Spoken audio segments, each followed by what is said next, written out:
내 인생에서 가장 고통스러운 충격이 질병이나 죽음이 아닌 내 딸의 입에서 나올 것이라고는 결코 생각하지 못했다. 나는 금색 풍선과 경쾌한 음악으로 가득한 강남의 한 고급 호텔 연회장 뒤편에 앉아 있었다. 그때 화려한 파란색 드레스를 입고 환하게 빛나는 내 딸, 민서가 감사 연설을 하기 위해 무대로 올라가는 것을 보았다. 민서의 35번째 생일 연회였고 나는 순진하게도 최소한 한마디의 감사 인사, 단 한마디라도 듣게 되리라 기대했다. 하지만 딸의 입술에서 나온 것은 예고 없이 나를 꿰뚫는 비수였다. 딸은 시어머니인 최 여사를 힘껏 껴안고 자리에서 일으켜 세운 뒤 마이크를 손에 들고 말했다. 제게 유일하게 중요한 어머니는 바로 이분입니다. 연회장 전체가 박수갈채로 터져나갔다. 나는 미소 짓는 사람들, 터지는 카메라 플래시, 하객들의 반짝이는 눈을 보았다. 그리고 그것으로도 모자랐는지 민서는 나를 향해 돌아보며 사석에서 내게 수없이 소리쳤던 그 단호한 목소리로 덧붙였다. 이제 그만 가보셔도 돼요. 숨이 멎는 것 같았다. 남은 존엄성을 붙잡으려 애쓰는 동안 가방을 쥔 내 손이 떨렸다. 아무도 나를 보지 않았고 아무도 나를 변호하지 않았. 마치 갑자기 역사에서 지워진 듯한 느낌이었다.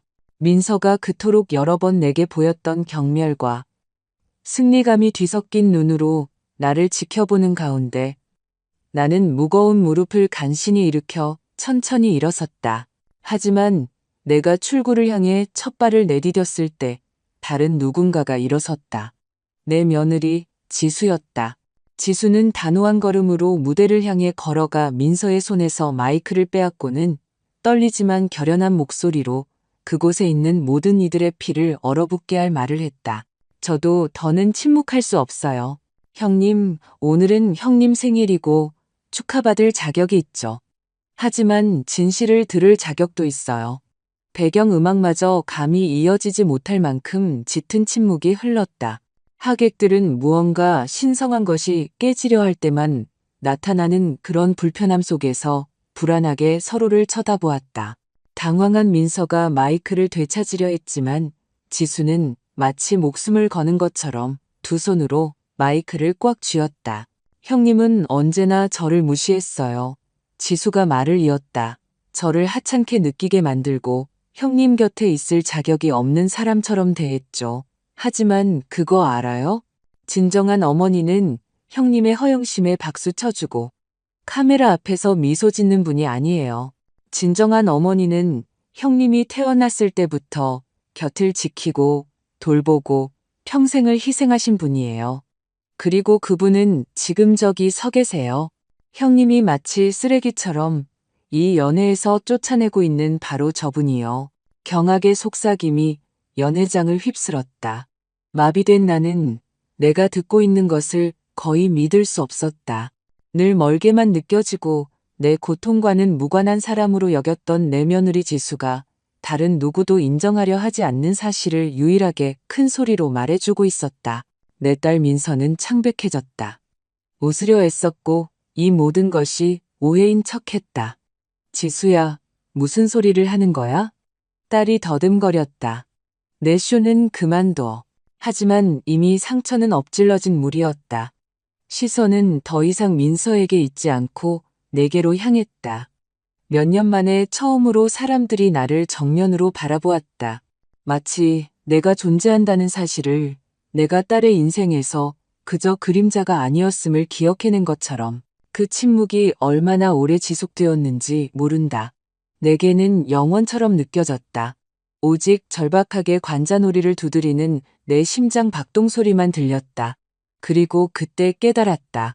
내 끝이라고 믿었던 그 공개적인 굴욕이 사실은 시작이었다는 것을. 나는 그날 밤 얼굴을 꼿꼿이 들고 마른 눈으로 연회장을 나섰다. 상처를 씻어낼 눈물은 없었지만 내 안에서 움트기 시작한 결심이 있었다. 내 속에서 무언가 불이 붙었다. 내 인생을 바친 그 아이, 내 딸 민서가 나를 계속해서 부수는 것을 더는 허락할 수 없었다.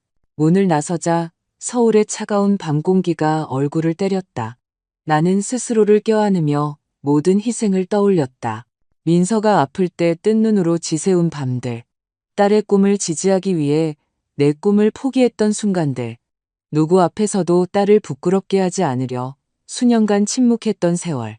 그 모든 것이 마이크 앞에서 내뱉은 경멸의 말 한마디, 몸짓 하나로 축소되었다. 일산 집으로 걸어가면서 나는 아무것도 예전 같지 않을 것임을 알았다. 민서는 그 말들로 우리의 운명을 결정지었지만 며느리 지수 또한 그녀의 예상치 못한 고백으로 그 완벽해 보였던 가족의 외면에 균열을 냈다. 나는 모든 것이 무너질 때까지 그 균열을 넓힐 생각이었다. 지수가 말할 용기를 냈다면 나는 행동할 용기를 낼 것이다. 그날 밤 거울 앞에 홀로 서서 나는 연회장에서 차마하지 못했던 말을 나직이 되풀이했다. 나는 떠나지 않을 거야. 포기하지 않을 거야. 그렇게 모든 것이 시작되었다. 사람들은 엄마와 딸의 사랑이 시간이나 환경도 끊을 수 없는 끈처럼 파괴될 수 없는 것이라고 믿곤 한다. 나도 그렇게 믿었다. 아마 그래서 지금 내가 느끼는 고통이 이토록 견딜 수 없는 것일지도 모른다. 나는 서서히 무너져 내린 거짓말에 온전히 나를 바쳤기 때문이다. 딸의 어린 시절을 생각하면 내 기억은 온화함으로 물든다. 갓 태어난 아기였던 민서는 크고 검은 눈으로 마치 내가 온 세상인 것처럼 나를 바라보았다. 피로가 등을 태울 때까지 몇 시간이고 딸을 품에 안고 즉흥적인 자장가를 불러주었다. 상관없었다. 딸의 모든 미소, 첫 옹알이에서 나는 숨쉴 이유를 찾았다. 나는 행복한 어린 시절을 보내지 못했다. 사랑의 부재가 일상이었던 집에서 자랐다. 병약했던 어머니는 나를 거의 돌보지 못했고, 폭력적인 성향의 아버지는 우리에게 좌절감을 쏟아냈다. 나는 내 딸에게는 다를 것이라고 맹세했다. 내가 갖지 못했던 모든 것, 안전한 집, 따뜻한 포옹, 두려움 없이 자랄 수 있는 안식처를 주겠다고 맹세했다. 처음에는 성공했지만 시간이 흐르면서 그 약속의 뿌리가 갈라지기 시작했다. 민서의 아버지, 내 남편은 결코 쉬운 사람이 아니었다. 성실했지만 자존심이 세고 무뚝뚝했다. 그는 내가 그토록 소중히 여겼던 일상의 세세한 부분에 거의 관심을 기울이지 않았다. 그에게 딸을 키우는 것은 부차적인 임무, 전적으로 내 손에 달려있는 의무였다. 그는 내 노력에 대한 심판관이자 집행관이 되었다. 딸이 울면 내 탓이었고, 아프면 내가 잘 돌보지 않은 탓이었다. 반항하면 내가 너무 무르게 대한 탓이었다. 그리고 내 어린 딸은 그 모든 말을 흡수했다. 아버지가 내가 부족하고 기계가 없고 수준에 맞지 않는다고 말하는 것을 들으며 자랐다. 처음에는 나를 변호했지만 몇 년이 지나자 그러지 않았다.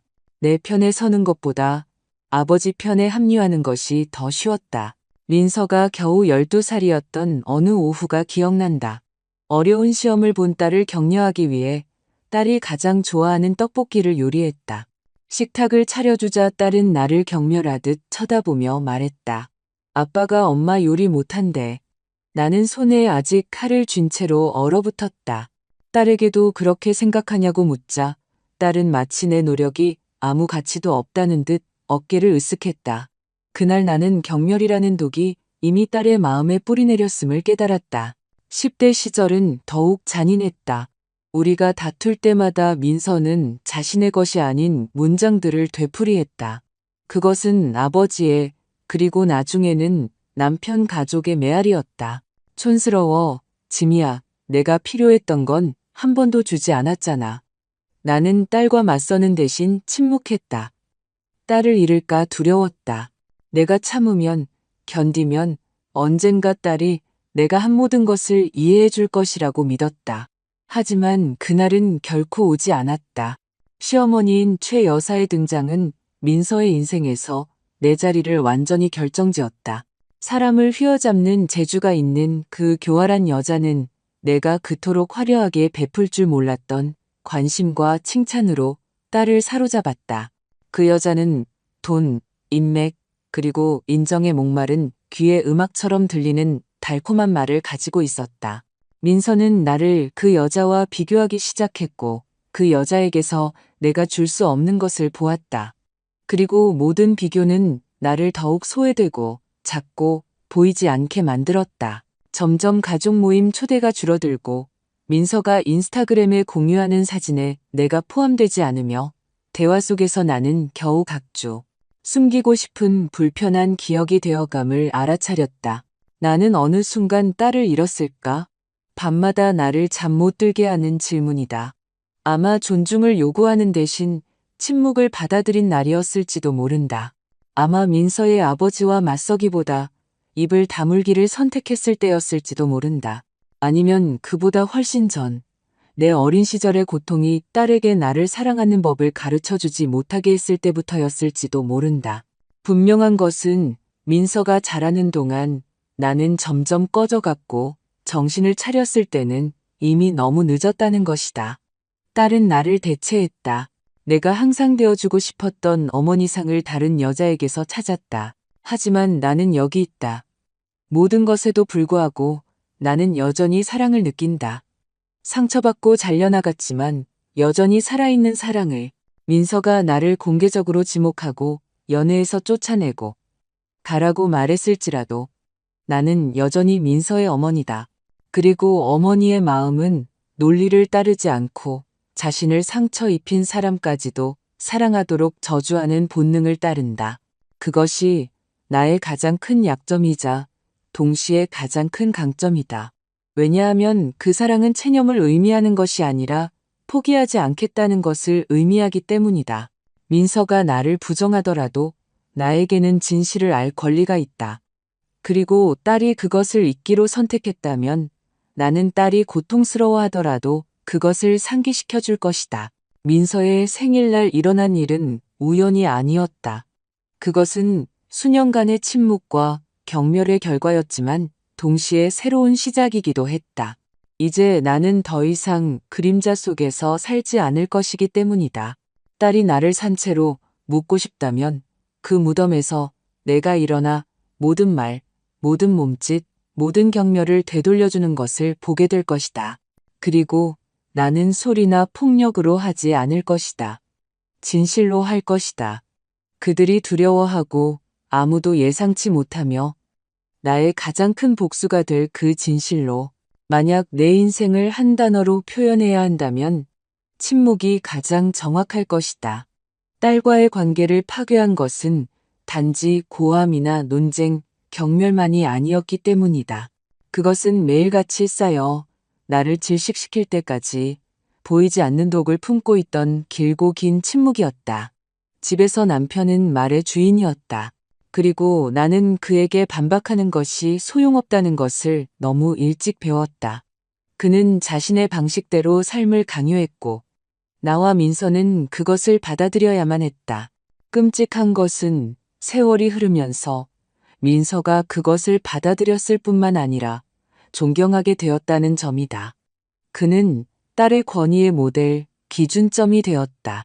반면 나는 부차적인 인물, 희미한 배경으로 밀려났다. 민서가 16살이었던 어느 저녁 식사가 특히 기억난다. 우리 셋이 식탁에 앉아 있었고 딸은 음대에 가고 싶다고 신나게 말했다. 딸은 재능이 있었다. 어릴 때부터 감미로운 목소리와 정확한 음감을 보였다. 나는 딸을 격려했다. 꿈을 따라야 한다고 말했다. 하지만 아버지는 경멸하며 웃었다. 음악? 그는 공기를 얼리는 목소리로 말했다. 음악은 밥 먹여주지 않아. 그건 평범한 애들이나 하는 짓이지. 넌 사촌형처럼 법대에 갈 거야. 내가 끼어들려 했다. 아이가 선택하게 둬요. 강요하지 마세요. 그가 나를 쏘아보았고 내가 말을 잇기도 전에 민서가 내 말을 끊었다. 아빠 말이 맞아. 엄마는 이해 못해. 그리고 무거운 벽처럼 침묵이 내 위로 내려앉았다. 이것은 수많은 예 중 하나일 뿐이었다. 내가 지지를 표하려 할 때마다 내 목소리는 그의 목소리의 메아리 아래 묻혔다. 민서는 내 말은 아무 가치가 없다고 확신하며 자라났다. 아버지가 절대적인 진리를 가지고 있으며 나는 무시해도 좋은 희미한 속삭임, 배경 소음일 뿐이라고 배웠다. 하지만 시간이 지나면서 그 역할은 다른 사람, 바로 시어머니 최 여사가 차지했다. 민서가 장차 남편이 될 박서방을 만났을 때 나는 인생이 새로운 방향을 제시해 주리라 생각했다. 어쩌면 딸을 부드럽게 해줄 사랑을 찾을 기회일지도 모른다고. 그러나 내가 마주한 것은 나를 더욱 밀어내는 또 다른 긴 그림자였다. 남편의 어머니는 자신감 넘치고 우아하며 매력적인 여자로 나타났다. 첫 순간부터 민서는 그녀에게 매료되었다. 그녀가 우리 집에 처음 방문했을 때가 기억난다. 그녀는 꽃다발과 처음부터 거짓으로 들렸던 달콤한 말들을 가지고 왔다. 그럼에도 불구하고 민서는 그녀를 열렬히 껴안았고 그녀가 떠나자마자 말했다. 정말 멋진 분 아니야? 누구보다도 날 잘 이해해줘. 나는 속으로 무언가 찢어지는 것을 느끼면서도 미소 지었다. 그 누구보다도라는 말은 내가 딸이 필요로 했던 자리를 결코 채워주지 못했다는 잔인한 상기였다. 그날 이후 침묵은 더욱 고통스러워졌다. 민서는 나보다 시어머니와 더 많은 시간을 보내기 시작했다. 중요한 결정은 무엇이든 먼저 그녀와 상의했다. 문제가 생기면 그녀의 조언을 구하러 달려갔다. 나는 곁에서 맴돌며 나를 포함시켜주기를, 일부가 되게 해주기를 헛되이 기다렸다. 하지만 내가 받은 것은 차가운 침묵, 나를 스쳐 지나가는 시선, 대화를 끊는 짧은 문장들 뿐이었다. 굴욕은 그 후에 거의 알아차리지 못할 정도로 찾아왔다. 다른 사람들 앞에서 큰 소리로 하는 말들. 어머님은 항상 딱 맞는 말씀을 하셔. 엄마는 이해 못할 거야. 엄마보다는 어머님 딸인 것 같아. 모든 문장이 칼날이었고 나는 그것을 침묵 속에 삼켰다. 민서와 맞서고 싶지 않았고 더 멀어지게 하고 싶지 않았다. 내가 참으면, 곁에 머물면 언젠가 딸이 눈을 뜰 것이라고 믿었다. 하지만 시간은 내가 틀렸음을 증명했다. 침묵은 습관이 되었다. 내가 방문해도 거의 말을 걸지 않았고 행사에 동행하면 구석으로 밀어냈다. 가족 사진에서 나는 가장자리에서 잘려나가는 인물이었다. 나는 내가 내 자신의 인생에서 엑스트라가 되어가고 있다는 것을 조금씩 깨닫지 못하다가 그것이 명백해질 때까지 몰랐다. 최악은 내가 민서의 말을 믿기 시작했다는 것이다. 어느 순간 나 자신이 그곳에 있을 자격이 없다고, 어쩌면 내가 충분하지 않았다는 것이 사실일지도 모른다고, 내 실수가 내 장점보다 더 컸다고 생각하게 되었다. 나는 내 자리가 빼앗겼고 아무도, 심지어 내 딸조차도 그것을 되찾기 위해 싸우지 않을 것이라는 쓰라린 수용 속에서 조용한 슬픔에 잠겨갔다. 하지만 민서의 생일날 일어난 일은 내 안에 무언가를 바꾸었다. 딸이 모두 앞에서 나에게 가도 좋다고 말했을 때 침묵은 깨졌다. 마치 내가 수년간 견뎌온 증거가 정면으로 나를 강타한 것 같았다.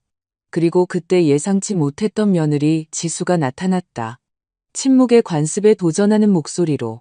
그녀는 내가 이미 말하는 법을 잊었을 때 말했다. 그 순간 나는 중요한 것을 깨달았다. 내 침묵은 나의 감옥이었다.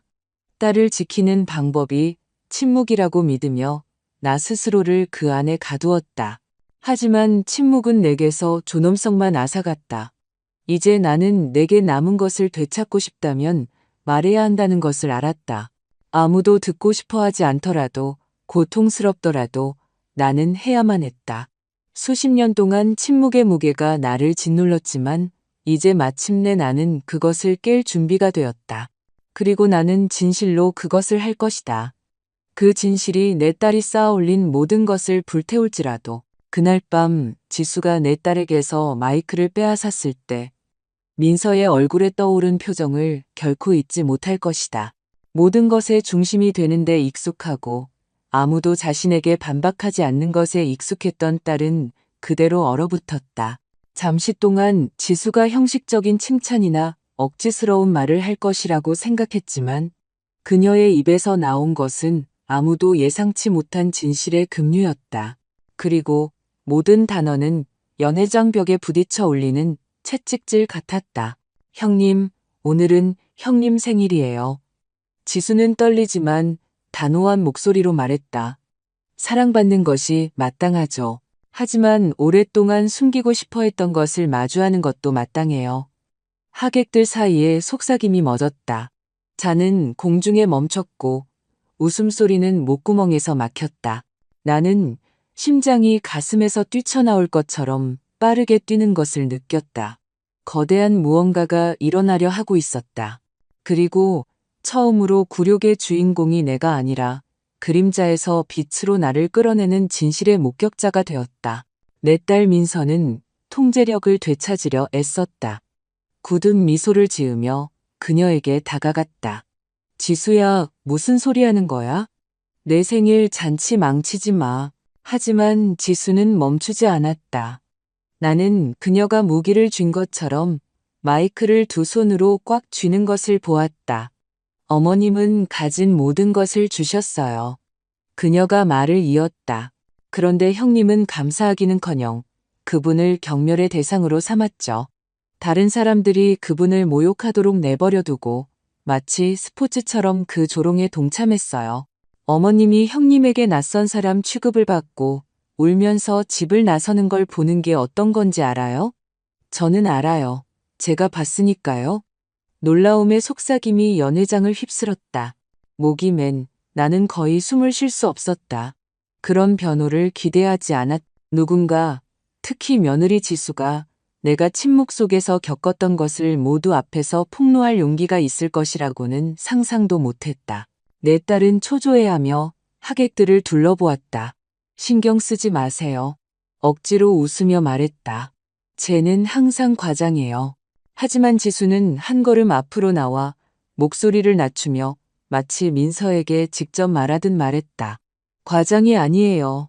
형님이 파티와 박수갈채 아래 숨겨온 진실이죠. 긴장감은 견딜 수 없게 되었다.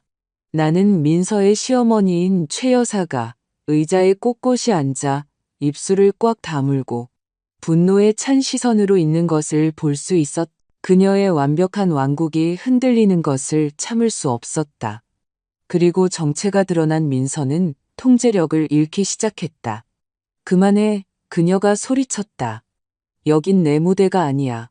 지수는 차분하게 그녀를 바라보았고 그 차분함이 그녀를 더욱 떨게 만들었다. 아니요, 여긴 제 무대가 아니에요. 그녀가 대답했다. 어머님의 무대죠. 형님이 몇 년 전에 빼앗아간 그 무대요. 그 말들은 판결처럼 공중에 떠 있었다. 다리가 떨리는 것을 느꼈지만 약해서가 아니라 오랫동안 느끼지 못했던 힘 때문이었다. 마치 지수의 목소리가 내가 스스로 묻어버렸던 존엄성을 되찾아준 것 같았다. 하객들은 어디를 봐야 할지 몰랐다. 어떤 이들은 동정심으로, 어떤 이들은 부끄러움으로, 어떤 이들은 놀라움과 존경이 뒤섞인 눈으로 나를 바라보았다. 이번에는 아무도 감히 박수를 치지 않았다. 너무나 현실적이고 너무나 날 것이었기 때문이다. 반면 내 딸은 무너지고 있었다. 그녀의 얼굴이 분노에서 굴욕으로, 오만에서 절망으로 변하는 것을 보았다. 누군가, 특히 모두 앞에서 자신과 맞서는 것에 준비되어 있지 않았다. 항상 겉모습을 조종할 수 있고 가짜 미소로 내면의 썩은 부분을 숨길 수 있다고 믿으며 살아왔다. 하지만 그날 밤 가면은 깨졌다. 나도 말하고 싶었다. 그 순간을 이용해 수년간 담아두었던 것을 말하고 싶었지만 참았다. 아직 내 차례가 아니었다. 때로는 가장 큰 힘의 행사는 잘 사용된 침묵이다. 지수가 도화선에 불을 붙였고 나는 그 폭발이 내 무기가 될 정확한 순간을 기다려야 했다. 내 딸은 정신을 차리려 애썼고 필사적인 시도로 모두 앞에서 시어머니를 껴안았다. 이분이 제가 항상 원했던 어머니예요. 거의 소리치듯 말했다. 더는 필요 없어요. 하지만 그 문장은 공허하고 텅 비게 들렸다. 지수가 폭로한 후 모두가 그것이 단지 유치한 방어, 가라앉기 전 물속에서 마지막으로 허우적거리는 것임을 알았기 때문에 아무도 믿지 않았다. 나는 고통과 연민이 뒤섞인 채로 조용히 그녀를 지켜보았다. 한편으로는 여전히 내 딸, 언젠가 품에 안고 열이 나는 밤에 달래주던 아이였지만 다른 한편으로는 더 이상 알아볼 수 없었다. 자신의 자존심에 사로잡혀 자아 너머를 보지 못하는 여인이었다. 그날 밤 나는 우리 사이의 전쟁이 더 이상 보이지 않는 것이 아니라 이제 공개적이라는 것을 알았다. 그리고 공개적인 전쟁에서는 더 크게 소리치는 사람이 이기는 것이 아니라 기다렸다가 적절한 순간에 공격할 줄 아는 사람이 이긴다. 지수는 무대에서 나를 바라보았고 그녀의 눈에서 이전에는 본 적 없는 것을 보았다. 공모, 마치 말없이 당신은 혼자가 아니에요. 당신이 겪은 것을 증언할 준비가 된 사람이 있어요. 라고 말하는 것 같았다. 그리고 그때 나는 나의 단죄로 시작되었던 그 생일이 나의 기회로 변했다는 것을 깨달았다. 지수의 말은 굴욕의 끝이 아니라 내 복수의 시작이었기 때문이다. 그날 밤 생일 연회가 끝난 후 나는 지친 몸과 상처 입은 마음으로 집에 돌아왔지만 정신은 깨어 있었다. 며느리 지수의 말은 내 딸이 수년간 쌓아올린 외면의 균열을 냈다.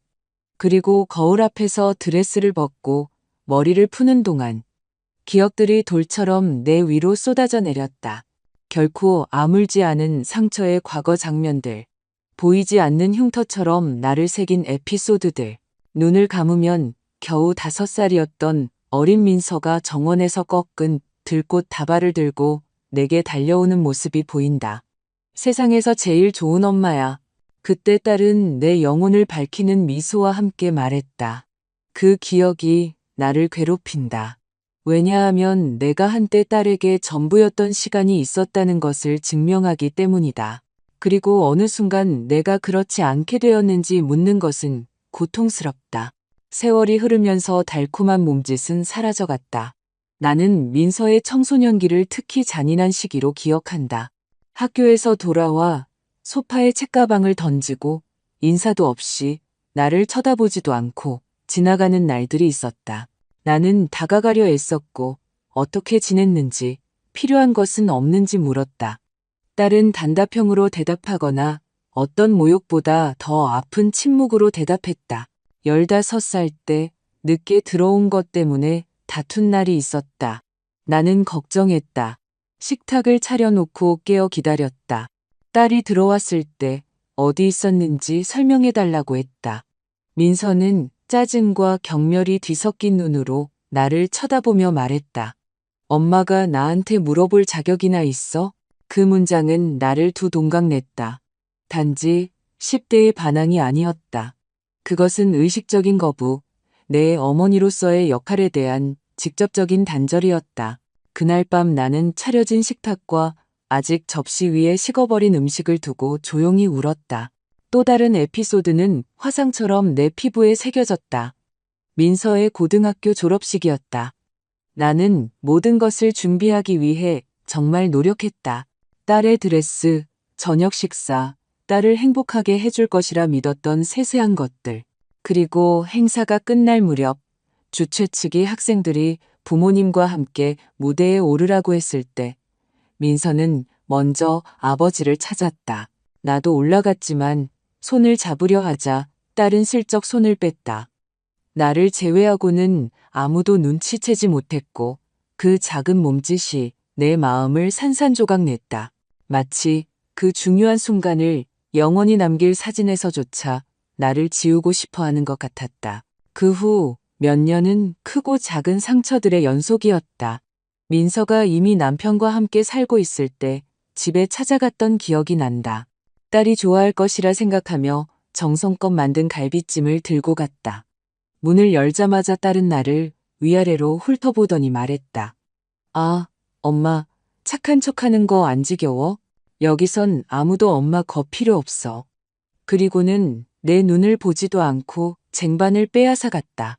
나는 얼어붙은 미소로 복도에 서 있었고 부엌에서 시어머니에게 이렇게 말하는 소리를 들었다. 어떻게든 돋보이려고 애쓰는 것 좀 봐. 그 문장은 어제 일처럼 생생하게 기억난다. 모든 상처는 우리 사이에 벽을 쌓았다. 나는 인내와 사랑, 체념한 침묵으로 그 벽을 허물려 했지만 딸은 모든 경멸로 새로운 돌을 쌓아 올렸다. 어느 순간 나는 민서가 화해를 원하지 않는다는 것, 그녀의 선택이 명확하다는 것을 깨달았다. 그녀는 나에게 속한 자리를 다른 여자에게 주기로 결정했고, 최악은 그것을 내 완전한 항복을 바라는 듯한 잔인함으로 행했다는 것이다. 그 외로운 밤들. 나는 내가 어머니로서 실패했는지 자문했다. 어쩌면 충분히 주지 못했거나 너무 과보호했는지도 모른다고. 죄책감이 나를 삼켰다. 내 자신의 과거, 내 깨진 어린 시절이 딸을 키우는 방식에 영향을 미쳤다고 생각했다. 어쩌면 나도 모르게 내 두려움으로 딸을 질식시켰고, 민서는 내가 결코 될 수 없었던 자유롭고 자신감 있는 인물을 시어머니에게서 찾았을지도 모른다. 하지만 그때 나는 내가 희생한 모든 것, 수년간의 노동, 뜬 눈으로 지새운 밤, 딸이 꿈을 이룰 수 있도록 서랍에 넣어둔 내 꿈들을 기억했고, 아니, 그것이 사랑이나 헌신의 부족이 아니었음을 깨달았다. 문제는 민서가 인정을 받으려는 야망 속에서 자신의 뿌리를 부정하기로 선택했다는 것이었다. 나는 그녀의 역사에서 불편한 부분, 다른 사람들 앞에서 빛나기 위해 숨기고 싶은 부분이었다. 그 열린 상처들은 결코 아물지 않았고, 민서의 생일날 모든 상처가 동시에 피를 흘렸다. 모두 앞에서 나에게 가도 좋다고 말했을 때 그것은 단지 굴욕이 아니었다. 그것은 수년간 쌓인 경멸의 잔인한 요약이었다. 하지만 이제 차이점은 더 이상 침묵하지 않을 것이라는 점이다. 왜냐하면 그 상처들은 아팠지만 나를 강하게 만들었기 때문이다.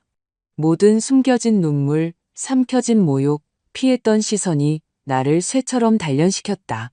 그리고 만약 내 딸이 여전히 나를 부술 수 있다고 생각한다면 그녀는 틀렸다. 이제 침묵을 깨고 목소리를 높이고 진실을 무기로 사용할 준비가 된 것은 나였다. 그날 밤 나는 더 이상 헛된 눈물은 없을 것이라고 스스로에게 약속했다. 상처는 여전히 거기에 있을 것이다. 그래. 하지만 그것들은 패배의 신호가 아니라 내 전쟁의 흉터가 될 것이다. 그리고 그것들과 함께 나는 나를 기다리는 전쟁터, 아직 드러나지 않은 진실의 전쟁터로 행진할 것이다. 고통은 가르치지만 굴욕은 날카롭게 만든다.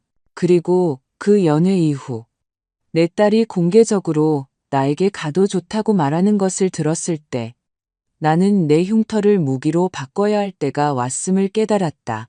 경멸만 있는 곳에서 감사를 계속 기다릴 수는 없었다. 나는 너무 오랫동안 침묵했다. 나에게 붉게 달군 쇠처럼 낙인을 남긴 무시를 견뎌왔다. 하지만 그날 밤 며느리 지수의 말이 머릿속에 울려 퍼지면서 나는 더 이상 희생자가 되지 않기로 결심했다. 조용히 계획이 싹트기 시작했다. 나 자신을 방어하려는 생각을 한 것은 처음이 아니었지만 항상 용기가 부족했다. 하지만 이번에는 분노가 나의 원동력이 되었다.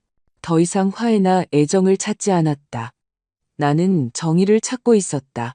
내가 가장 먼저 한 일은 기억의 서랍을 여는 것이었다. 내가 무엇을 찾을지 두려워 닫아두었던 그 서랍들을 남편이 죽기 전에 의심스러운 투자와 항상 비밀스럽게 숨겼던 문서들, 경제적인 비밀의 흔적을 남겼다는 것을 기억해냈다. 몇 년 동안 나는 보지 않고 묻지 않기를 선택했다. 왜냐하면 그것은 남자들의 일이라고 스스로에게 말했기 때문이다. 하지만 이제 그 서류들 속에 내 가장 강력한 무기가 있을 수 있다는 것을 깨달았다. 나는 집에 버려져 있던 서재를 방문하기 시작했다. 먼지와 오래된 종이 냄새가 나를 감쌌고 나는 누렇게 변한 폴더, 봉인된 봉투, 감히 읽어보지 못했던 계약서들을 검토했다. 처음에는 내 집에서 침입자가 된 것처럼 길을 잃은 기분이었지만 인내심을 갖고 각 줄, 각 숫자, 각 서명을 해독해 나갔다. 남편이 내 딸의 시댁과 거래를 했고 우리의 운명을 내가 원했던 것보다 더 긴밀하게 묶는 재정적인 편의를 제공했다는 것을 발견했다. 그리고 거기에 아이러니가 있었다. 민서가 지금 숭배하는 시어머니는 그녀가 결코 인정하지 않았을 것보다 더 많은 빚을 내게 지고 있었다. 그것은 다이너마이트였고 나는 그것을 읽자마자 알았다. 나는 서두르고 싶지 않았다. 조용히 도움을 구했다. 항상 나를 존중해 주었던 은퇴한 변호사인 오랜 친구에게 연락했다.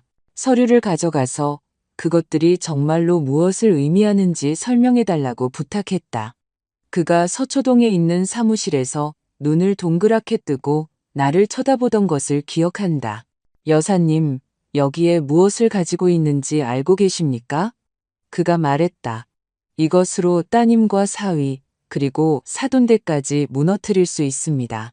나는 오싹함을 느꼈다. 두려워서가 아니라 처음으로 내가 힘을 손에 쥐고 있다는 것을 깨달았기 때문이다. 그때부터 나는 내 전략을 짜기 시작했다. 모든 것에 사본을 만들고 다른 장소에 보호하고 심지어 변호사에게 내게 무슨 일이 생길 경우를 대비한 명확한 지시가 담긴 봉인된 봉투를 건넸다. 편집증이 아니라 신중함이었다. 나는 내 딸의 오만과 시어머니의 교활함을 너무 잘 알았다. 만약 그들이 내가 아는 것을 발견한다면 그들은 가진 모든 것으로 나를 공격하는 것을 주저하지 않을 것이다. 한편 공개적으로는 나는 여전히 연약하고 거의 보이지 않는 어머니의 역할을 계속했다. 가족 모임에 참석했고 그래야 할 때 미소 지었고 의심을 사지 않기 위해 고개를 숙였다. 그 외면 뒤에서 모든 몸짓, 모든 말, 모든 시선이 계산되고 있다는 것을 아무도 상상하지 못했다. 모든 것의 열쇠는 인내심이었다. 나는 내 딸이 실수를 저지를 것이라는 것을 알았다.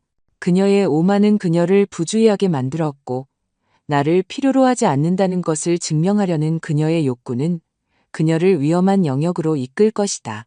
나는 단지 내 손에 든 것을 드러낼 적절한 순간을 기다리기만 하면 되었다. 밤에 내 계획을 몇 번이고 되새기면서 나는 과거를 생각하고 있는 나 자신을 발견했다. 어떻게 우리가 여기까지 왔을까? 잠잘 때 나를 껴안던 그 어린 소녀가 어떻게 나를 마치 방해물처럼 인생에서 내쫓을 수 있는 여자가 되었을까? 때로는 고통이 나를 거의 흔들리게 만들었지만 그럴 때마다 모든 경멸, 모든 우월한 시선을 기억했고 내 결심은 강철처럼 굳어졌다. 나는 또한 며느리 지수에 대해 많이 생각했다.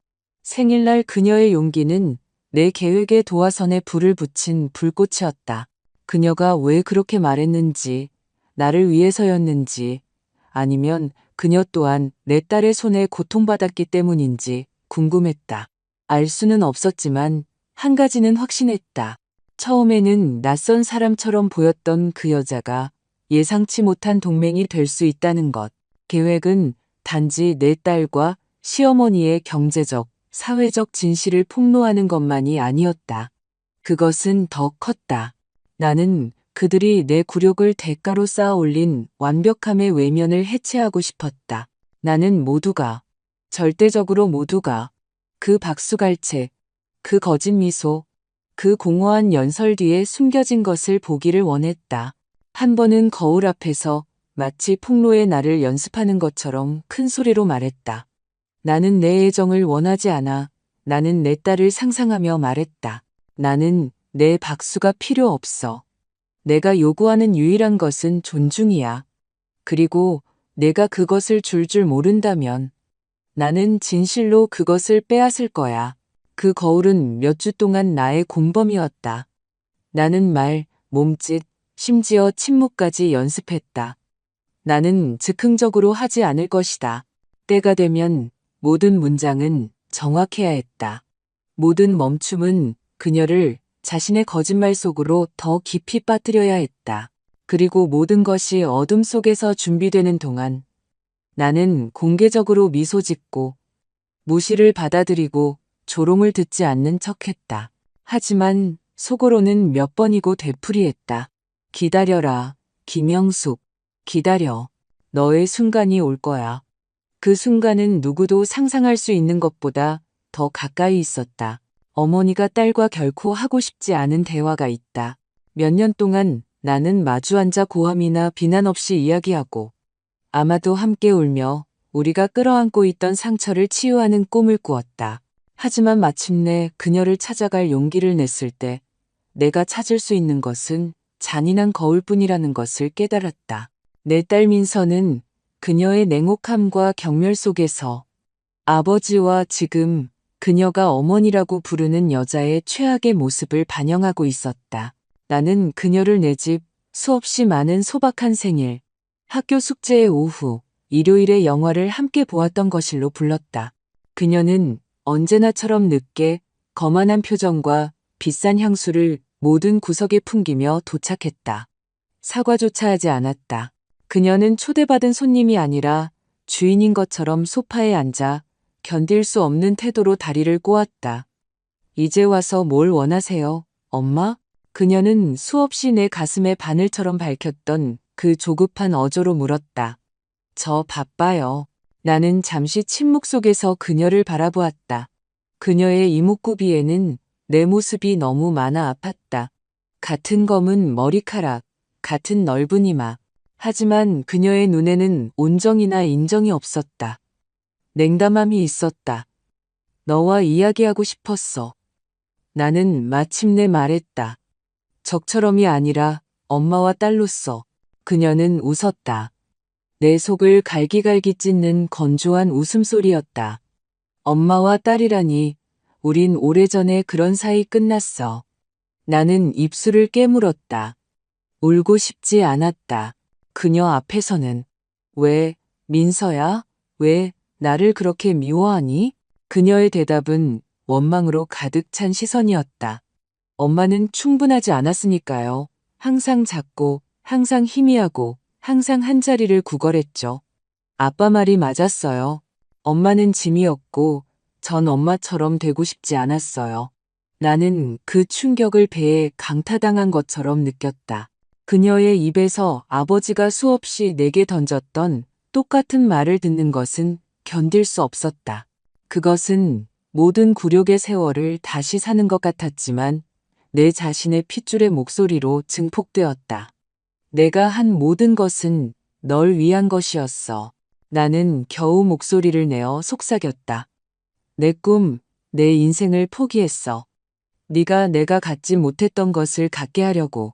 그래서 무슨 소용이 있었는데요? 그녀가 내 말을 끊었다. 엄마는 제가 정말 필요했던 자부심을 주지 못했어요. 시어머님께서는 그걸 주셨죠. 그분은 제게 강해지는 법, 누구에게도 의존하지 않는 법, 존재감을 갖는 법을 가르쳐 주셨어요. 반면에 엄마는 항상 모두의 그림자였죠. 그녀의 말은 나를 떨게 했지만 또한 불을 붙였다. 존재감이라. 나는 목소리를 높였다. 내 엄마를 짓밟고 내 역사를 지우는 것을 존재감이라고 부르니? 그 여자는 열이 나는 밤에 내 곁에 없었어. 비 오는 날 너와 함께 학교에 걸어가지 않았어. 내 책을 사주기 위해 자기 물건을 팔지 않았어. 그 여자는 내가 이미 다 만들어졌을 때, 내 자부심에 편승하기 쉬웠을 때 나타났을 뿐이야. 그녀는 처음으로 불편하게 시선을 피했지만 그녀의 자존심은 굴복을 허락하지 않았다. 이미 엎질러진 물이에요. 보이지 않기를 선택한 건 엄마였어요. 저를 더 잘 대변해줄 다른 인물을 찾았다고 저를 탓하지 마세요. 나는 얼어붙었다. 그것은 내가 그녀를 잃었다는 어떤 말, 어떤 기억, 어떤 희생도 우리 사이에 세워진 벽을 되돌릴 수 없다는 확인이었다. 그러나 그 순간 내 안에서 무언가 변했다. 더 이상 슬픔을 느끼지 않았다. 분노를 느꼈. 소리나 애원으로 이끌지 않고 내 계획을 계속해야 한다는 확신으로 이끄는 차갑고 계산된 분노. 그녀는 그녀의 결정을 내렸다. 나를 부정하기로. 나는 나의 결정을 내릴 것이다. 인생의 모든 것을 지우거나 대체할 수 없다는 것을 그녀에게 보여줄 것이다. 알았다. 나는 일어서며 말했다. 그렇게 생각한다면 더 이상 할 말은 없네. 그녀는 내가 너무나 잘 아는 그 승리의 미소를 지었다. 드디어 이해하셨네요. 하지만 그녀는 아무것도 이해하지 못했다. 왜냐하면 그녀가 나를 이겼다고 믿는 동안 나는 이미 그녀가 시어머니와 함께 쌓아 올린 오만의 성을 무너뜨릴 조각들을 손에 쥐고 있었기 때문이다. 나는 그녀를 문까지 배웅했다. 나가기 전에 그녀는 돌아서서 마지막 일격을 날렸다. 제가 엄마라고 할 때 엄마 생각 안 해요. 익숙해지세요. 나는 문을 천천히 닫았다. 불타는 가슴으로 나무에 기대어 깊은 한숨을 내쉬었다. 울지 않았다. 더 이상. 왜냐하면 눈물 대신 나를 휩쓴 것은 새로운 에너지, 절대적인 확신이었기 때문이다. 그녀는 내가 멈추지 않을 이유를 주었다. 그 순간 나는 내 딸이 내가 증오했던 모든 것의 거울이 되었다는 것을 깨달았다. 아버지의 오만, 시어머니의 조종, 잘못 이해된 권력의 냉담함, 그리고 나는 더 이상 그녀를 자신으로부터 구하려 하지 않을 것이다. 나의 임무는 이제 다른 것이었다. 그 거울을 떼어내어 모두 앞에서 그녀에게 보여주는 것. 그것이 내가 할 마지막 일일지라도 그녀가 나를 그림자로 보고 싶어 한다면 그림자 또한 모든 것을 감싸 안을 수 있다는 것을 배우게 될 것이다. 영원하다고 믿는 빛을 질식시킬 때까지 모든 것이 내 딸과의 사적인 대결로 끝날 것이라고 생각했을 때 다시 한번 며느리 지수의 예상치 못한 목소리가 나타났다. 그 생일날 첫 불꽃을 일으켰던 그녀는 훨씬 더 큰 힘으로 돌아왔다. 그리고 이번에는 단지 나를 위해서만 말한 것이 아니라 내 딸 민서와 시어머니 최 여사가 수년간 쌓아 올린 모든 외면에 맞서 말했다. 그것은 완벽한 그림을 보여주기 위해 고안된 것처럼 보이는 가족 모임에서 일어났다. 내 딸과 사위의 결혼기념일이었고 연회장은 화려함을 넘어선 사치로 장식되어 있었다. 하객들, 수입꽃, 모든 제스처를 포착하는 카메라들. 나는 애정 때문이 아니라 그런 기회가 가면이 갈라지기에 이상적인 무대라는 것을 알았기 때문에 참석하기로 결정했다. 그리고 나는 틀리지 않았다. 민서의 시어머니는 우아한 정장과 연습한 미소를 띤 채 참석자들 사이를 여왕처럼 거닐었다. 내 딸은 위성처럼 그녀를 따르며 모든 말, 모든 제스처를 마치 그녀의 삶을 비추는 유일한 태양인 것처럼 축하했다. 나는 평소처럼 보이지 않는 구석에 앉았지만 눈은 활짝 뜨고 있었다. 기다리고 있었다. 바로 그때 소박하게 차려입었지만 장식이 필요 없는 사람의 위엄을 지닌 내 며느리 지수가 자리에서 일어났다. 그녀의 맑은 목소리가 침묵을 요청했다. 무슨 일이 일어날지 아무도 몰랐지만 모두가 따랐다. 해야 할 말이 있습니다. 그녀가 시작했다. 영원히 겉모습 뒤에 숨어 살 수는 없으니까요. 불편함의 속삭임이 연회장을 휩쓸었다. 민서의 시어머니는 놀란 듯 눈썹을 치켜떴다. 내 딸은 창백해졌다. 아마도 자신의 생일날의 장면을 떠올렸을 것이다. 반면 나는 심장이 세차게 뛰는 것을 느끼며 앞으로 몸을 기울였다. 무언가 큰 것이 터지려 하고 있다는 것을 알았다. 사부인 지수는 시어머니를 똑바로 쳐다보며 말을 이었다. 수년간 완벽한 어머니, 흠없는 여성, 모두가 존경해야 할 인물인 척 연기해왔죠. 하지만 저는 사부인께서 무엇을 숨기고 있는지 알아요. 조용히 옮긴 계좌들, 당신 아들을 끌어들여 결과적으로 제 남편까지 끌어들인 어두운 사업들에 대해 알아요. 그리고 제 시누이를 어떻게 조종해서 당신만이 유일하게 가치 있는 어머니라고 믿게 만들었는지도 알고요. 얼음장 같은 침묵이 연회장을 덮쳤다. 시어머니의 미소가 깨지고 얼굴이 억눌린 분노로 굳어지는 것을 보았다. 절박해진 내 딸 민서가 그녀를 막으려 했다. 그만해, 대체 이걸로 뭘 어쩌자는 거야? 말도 안 돼. 하지만 지수는 멈추지 않았다. 제가 원하는 건 진실이에요. 아니면 제가 보관하고 있는 서류들을 보여줄까요? 왜냐하면 가지고 있거든요. 송금 내역, 차명 계약서, 가족들 몰래 체결된 합의서들을 봤어요.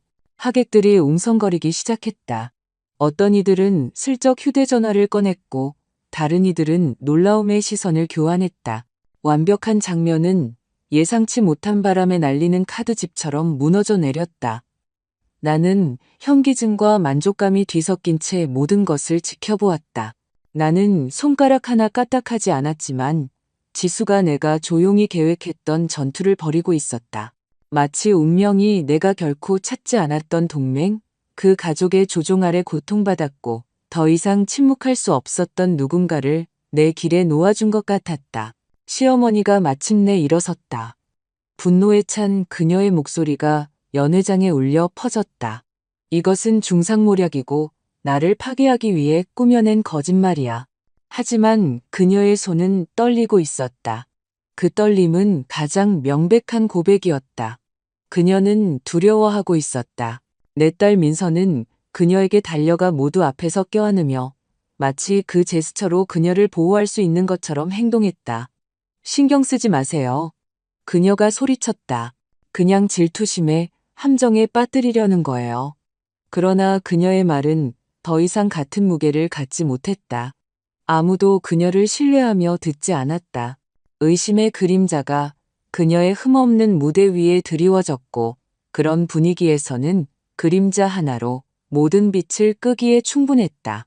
나는 조용히 앉아 모든 것이 일어나도록 내버려 두었다. 개입할 필요가 없었다. 마치 체스판에서 내 말을 움직이지 않고도 적의 말이 하나씩 쓰러지는 것을 지켜보는 것과 같았다. 말이 끝나자 지수는 마이크를 내려놓고 연회장을 나갔. 내 시선을 찾지도 박수나 지지를 기다리지도 않았다. 그저 자신의 양심에 따른 의무를 다한 사람의 평온함으로 떠나갔다. 그녀 뒤로 문이 닫히자 혼란이 터져나왔다. 하객들은 웅성거리고 다른 이들은 빠른 변명을 대며 자리를 떴고 기자들은 머릿속으로 즉석 헤드라인을 만들고 있었다. 시어머니는 정신을 차리려 했지만 이미 늦었다. 그녀의 완벽한 이미지는 더럽혀졌다. 그리고 내 딸 민서는 분노로 눈이 충혈된 채 마치 이 모든 것이 내 탓인 양 나를 쳐다보았다. 그녀의 시선에서 나는 증오를 읽었다. 피를 얼게 할 만큼 깊은 증오를. 하지만 나는 다른 것도 보았다. 두려움. 그녀가 인정하지 않더라도 지수의 말이 근거가 있다는 것을 알았기 때문이다. 그리고 그녀가 모르는 것은 나 또한 서류, 증거, 그녀를 완전히 무너뜨릴 수 있는 비밀들을 보관하고 있다는 것이었다. 그날 밤 집에 돌아오면서 나는 며느리 지수의 용기에 대해 생각했다. 그녀는 내가 아직 감히 내딛지 못한 걸음을 내디뎠다. 그녀가 단지 개인적인 복수를 위해 그랬는지 아니면 어떤 식으로든 나를 위해서도 그랬는지 궁금했다. 상관없다. 확실한 것은 그녀의 목소리가 이제 아무도 닫을 수 없는 문을 열었다는 것이다. 가족 전쟁은 더 이상 사적인 속삭임이 아니었다. 이제 그것은 모두 앞에서 피를 흘리며 드러났다. 그리고 수년간 침묵의 무게 아래 살아온 나는 내 순간이 가까워졌음을 깨달았다. 진실이 나오기 시작하면 더 이상 누구도 그것을 막을 수 없기 때문이다. 평생 나는 공개적인 무대를 두려워했다. 항상 가장자리에 머무는 여자, 주목받는 것을 피하는 여자, 자신만의 공간을 주장하기보다 그림자 속에서 다른 사람들을 지지하는 것을 선호하는 여자였다. 하지만 그날 밤 파트너, 친구, 친척들로 가득 찬 연회장에 들어서면서 나는 더 이상 숨어 있을 수 없다는 것을 알았다. 호기심과 불안이 뒤섞인 웅성거림은 귀를 먹먹하게 했다. 몇 주 전 며느리 지수의 고백 이후 아무것도 예전 같지 않았다. 모두가 설명을 기다렸고 모두가 이제 아무도 무시할 수 없는 그 드라마가 어떻게 끝날지 보고 싶어 했다. 그리고 기대감으로 가득 찬 그 시선들 속에서 나는 어떤 기억보다도 무거운 서류철을 팔에 낀 채 연단에 올라있는 나 자신을 발견했다. 그 서류철에는 단지 종이뿐만 아니라 수십 년간의 침묵, 굴욕, 상처가 담겨 있었고 이제 그것들은 내 유일한 정의의 언어로 변모했다. 나는 심호흡을 하고 무대를 둘러보았다. 딸 민서가 칼날처럼 차가운 눈으로 자리에 뻣뻣하게 앉아 있었고 몸은 부러지기 직전에 활처럼 긴장되어 있었다. 그 옆에는 시어머니 최 여사가 돌 같은 얼굴로 위험을 투사하려 애썼지만 나는 그녀의 손에서 미세한 떨림을 알아차렸다. 두 얼굴은 내게 수년간의 경멸, 우월감의 제스처, 나를 그림자로 축소시킨 시선, 나를 망각에 처하게 한 말들을 상기시켰다. 그리고 그들은 그 완벽한 가족이 단지 외면에 불과하다는 것을 의심하기 시작한 대중 앞에 노출되어 있었다. 나는 서류철을 열었고 종이가 바삭거리는 소리는 침묵을 꿰뚫는 총성과 같았다. 저는 너무 오랫동안 침묵했습니다. 나는 속으로 내장이 떨렸지만 단호한 목소리로 말했다. 남편이 저를 모욕할 때, 딸이 저를 외면할 때, 이 가족이 저를 아무것도 아닌 존재로 만들 때 침묵했습니다. 사랑 때문에, 두려움 때문에, 그리고 습관 때문에 침묵했지만 더는 아닙니다. 오늘 저는 말하러 왔습니다. 그리고 제가 할 말은 여러분이 저를 경멸해온 사람들을 보는 방식을 영원히 바꿀 것입니다. 긴장감은 칼로도 벨 수 있을 정도였다. 어떤 이들은 기대에 차 고개를 앞으로 숙였다. 다른 이들은 다가올 스캔들을 두려워하며 조용히 뒤로 물러섰다. 나는 침착하게 서류들을 펼쳤다. 그것들은 소문이나 암시가 아니었다. 계약서, 송금 내역, 은행 기록이었다. 남편의 유산과 딸의 시댁 가족의 경제 관계는 비리로 얼룩져 있었다. 아무도 내가 검토할 것이라고 예상하지 못했던 먼지 쌓인 서류들 사이에서 나는 그것을 발견했다. 하지만 그곳에 있었다. 그들이 수년간 숨겨온 진실이 이제 나의 칼이 되어 내 딸 민서가 분노에 찬 목소리로 벌떡 일어섰다. 거짓말. 이 모든 건 거짓말이야. 나는 눈 하나 깜빡하지 않고 그녀를 쳐다보며 서류 하나를 들어 올렸다. 거짓말이라고? 그럼 네가 신고한 적 없는 자금 이동을 승인하는 이 서류에 왜 내 서명이 있는지 설명해 보렴. 나한테 말고 저분들한테 설명해봐.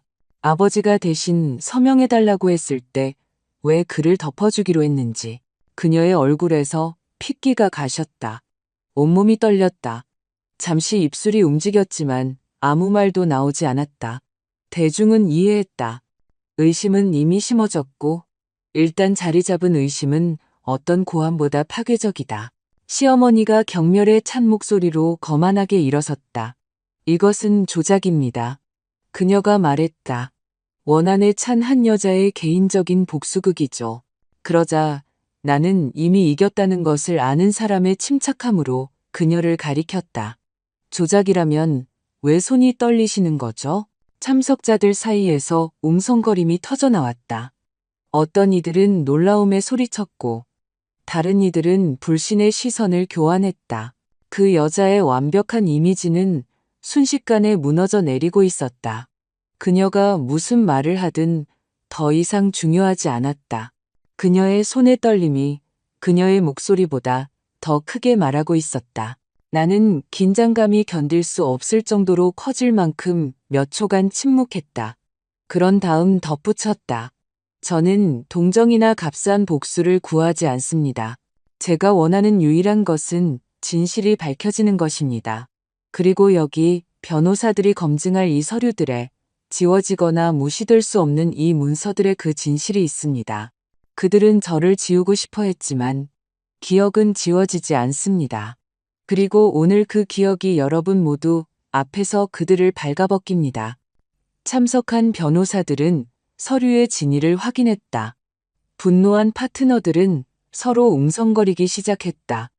어떤 이들은 서둘러 자리를 뜨기도 했다. 남은 이들은 경멸과 실망이 뒤섞인 눈으로 내 딸을 쳐다보았다. 그녀는 후회의 눈물이 아닌 분노의 눈물로 가득 찬 채 의자에 주저앉았다.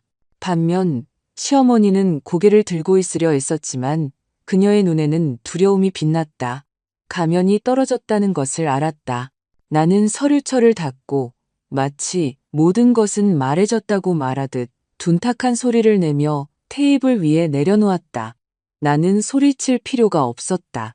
나의 차분하고 느린 목소리는 그들의 절망적인 외침보다 더 파괴적이었다.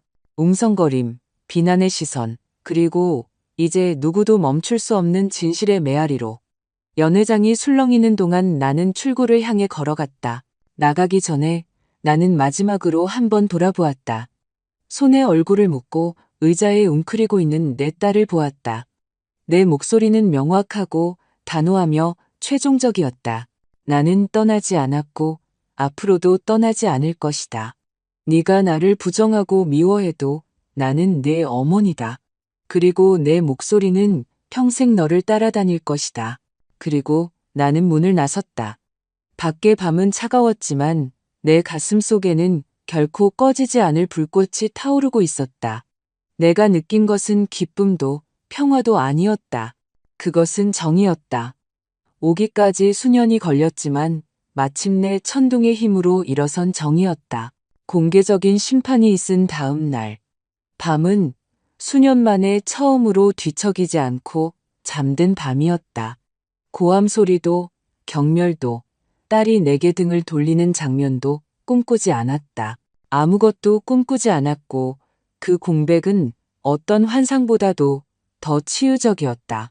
하지만 깨어났을 때 나는 아직 한 걸음이 남았음을 깨달았다. 나는 내 딸과 시어머니의 가면을 벗겼다. 그들이 내게서 빼앗아간 진실을 제자리로 돌려놓았다. 하지만 나는 여전히 내게 남은 것, 내 유산, 내 이름, 내 족적으로 무엇을 할지 결정해야 했다. 수십 년 동안 나는 재산이 나와는 먼 것이라고 믿었다. 모든 것이 남편의 것이고 나는 단지 그것들을 질서 있게 유지하는 보이지 않는 수호자일 뿐이라고. 하지만 이제 내 손에는 등기부, 계좌, 계약서들이 있었고 그것들은 그 재산의 상당 부분이 직간접적으로 내게 속한다는 것을 증명했다. 그러나 내가 가장 가치 있게 여긴 것은 돈이 아니었다. 그것은 결정할 기회였다. 평생 동안 내게 부정되었던 그 결정이 마침내 나의 것이었다. 나는 역사를 반복하고 싶지 않았다. 내 가족을 파괴했던 오만과 경멸의 사슬을 영속시키고 싶지 않았다. 딸이 나를 어머니로서 부정했다면 나는 그녀를 상속인으로서 부정할 것이다. 나는 변호사 사무실에서 그를 만났다. 그는 우리가 몇 주 전에 비밀리에 작업했던 유언장 초안을 테이블 위에 놓았다. 나는 모든 단어를 음미하며 천천히 읽었다. 거기에는 내 딸 민서가 유산에서 제외되고 단 한 푼의 돈이나 단 한 채의 재산도 받지 못할 것이라고 명확하게 명시되어 있었다. 모든 것은 고아 청소년과 폭력 피해 여성을 위한 기금으로 기부될 것이다. 더 작지만 의미 있는 부분은 모두가 침묵할 때 유일하게 목소리를 높일 용기가 있었던 내 며느리 지수의 손에 남을 것이다. 변호사는 내가 후회할까봐 두려운 듯 조심스럽게 나를 쳐다보았다. 정말 확신하십니까? 그가 물었다. 나는 내 인생의 다른 어떤 것보다 더 확신에 차서 단호하게 고개를 끄덕였다. 제 손주들은 성씨에 의존하지 않고 자신의 길을 개척해야 할 것이고 제 딸은 늦었지만 인생의 모든 것을 오만으로 살 수 없다는 것을 배울 것입니다. 나는 놀라울 정도로 차분하게 서류에 서명했다. 마치 수십 년 동안 열려있던 원을 닫는 것 같았고 그 서명으로 남편의 그림자와 딸이 내게 남긴 상처를 단번에 묻는 것 같았다. 처음으로 내가 복종하는 것이 아니라 결정하는 사람이라는 것을 느꼈다. 다음 며칠은 소문의 소용돌이였다. 소식은 곧 퍼져나갔다. 미망인이 유일한 딸을 상속에서 제외했다. 지역 신문들이 그것을 보도했다. 어떤 것은 선정적인 헤드라인으로, 다른 것은 거의 시적인 어조로 내 딸과 그녀의 완벽한 시어머니의 결합을 그토록 칭송했던 사회는 이제 그들의 가면이 벗겨지는 것을 즐기고 있었다. 그리고 그 모든 소동 속에서 나는 창밖에서 폭풍이 몰아치는 것을 보며 평온을 유지했다. 반응은 오래 걸리지 않았다. 어느 날 오후 민서가 예고 없이 내 집에 들이닥쳤다. 그녀는 너무 많이 울거나 소리쳐서인지 헝클어진 모습으로 왔다. 그녀는 자신이 가진 모든 것이 손가락 사이로 빠져나가는 것을 느끼는 사람의 분노로 거실에서 나와 맞섰다. 어떻게 저한테 이러실 수 있어요? 그녀가 소리쳤다. 전 엄마 딸이에요. 유일한 딸이라고요. 나는 차분하게 그녀를 바라보았다. 민서야, 모두 앞에서 나에게 가도 좋다고 말했던 그날 밤 기억나니? 그날 나를 포기한 건 바로 너였어. 그녀의 입술이 떨렸다. 반박하려 했지만 말을 찾지 못했다. 나는 이번에는 떨지 않고 두려움 없이 계속 말했다. 너는 평생 나를 가졌지만 나를 경멸했지. 이제 너는 나 없이, 내 지지 없이, 내 유산 없이 사는 것이 무엇을 의미하는지 배워야 할 거야. 어쩌면 그때 네가 잃어버린 것의 가치를 이해하게 될지도 모르지. 그녀는 마치 내가 무너지고 후회하고 달려가 그녀를 껴안기를 기다리는 것처럼 몇 초간 서 있었다. 하지만 나는 그러지 않았다. 나는 고개를 꼿꼿이 들고 서서 보이지 않는 여자는 더 이상 존재하지 않는다는 것을 보여주었다. 마침내 그녀는 문을 쾅 닫고 나갔고 그녀의 분노는 벽 안에 갇혔지만 나는 평화로웠다. 시간이 지나면서 내 결정은 결실을 맺기 시작했다. 내가 설립한 재단이 문을 열었다. 집이 없었던 아이들이 안식처를 찾았다. 침묵당했던 여성들이 목소리를 되찾았다. 그리고 나는 그들의 밝아진 얼굴을 보며 그것이 내가 남기고 싶었던 진정한 유산이라는 것을 깨달았다. 속임수로 얼룩진 부도, 공허한 칭호에 깨진 가족도 아닌 진정으로 삶을 변화시키는 무언가. 때때로 밤에 나는 딸을 생각한다. 그녀가 언젠가 내가 한 일이 증오가 아니라 정의 때문이었다는 것을 이해할지 궁금하다. 어쩌면 언젠가 이해할지도, 어쩌면 결코 이해하지 못할지도 모른다.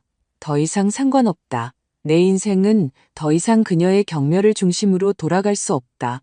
이제 그것은 더 큰 것. 내 되찾은 존엄성을 중심으로 돌아간다. 거울을 보면 더 이상 사랑을 구걸하던 부서진 여자가 보이지 않는다. 굴욕에서 살아남은 사람, 그림자 속을 걸으며 일어설 순간을 기다릴 줄 알았던 사람이 보인다. 그리고 외로움이 계속 나를 동반할 것이라는 것을 알지만 두렵지 않다. 나는 독이 든 동반보다 위험 있는 외로움을 선호한다. 그것이 나의 진정한 승리다. 사람들이 나에 대해 이야기할 때 잊힌 어머니가 아니라 지워지기를 거부하고 고통을 정의로 바꾸었으며 상처 입었음에도 일어설 줄 알았던 여성으로 기억될 것이다. 그것이 나의 유산이다.